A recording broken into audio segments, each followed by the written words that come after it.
ایک بادشاہ بڑا کنجوس تھا، تو اس کے سامنے ایک شخص اکثر آیا کرتا تھا، تو کسی نے اس سے کہا کہ بادشاہ سے انعام وصول کرو۔ اس نے کہا یہ بڑا کنجوس ہے، پر چلو اللہ نے مجھے بھی بڑا ذہن دیا، انعام لے ہی لیتے ہیں۔ تو کہنے لگا بادشاہ کا بھی انعام ہی دے دیا کر۔ بادشاہ کہنے لگا پہلے میرے سوال کا جواب دے پھر انعام دوں گا۔ تو بادشاہ کہنے لگا یہ میرے ہاتھ کی ہتھیلیاں، ان میں بال کیوں نہیں؟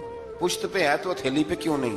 اس نے بھی پھر کمال ہی جواب دیا۔ کہنے لگا آپ سخی بڑے ہیں، وہ دے دے کے نا بال سارے گھس گئے۔ بادشاہ کو بڑا ہی غصہ آیا، پتا تو اسے تھا نا میں کنجوس ہوں۔ غصے سے کے ساتھ کہنے لگا تو تیرے ہاتھوں میں کیوں نہیں بال؟ کہنے لگا بادشاہ تو نے دیا بڑا ہے تو میں نے لیا بڑا ہے، تیرے دے دے کے گھس گئے ہیں تو میرے لے لے کے گھس گئے ہیں۔ تو اس کو اور غصہ آیا، کہنے لگا تو یہ جو سارے بیٹھے ہیں تو ان کے ہاتھوں میں بال کیوں نہیں؟ کہنے لگا بادشاہ تو دیتا رہتا ہے، میں لیتا رہتا ہوں، تو یہ ہاتھ ملتے رہتے ہیں، ان کے مال مال کے گھس گئے۔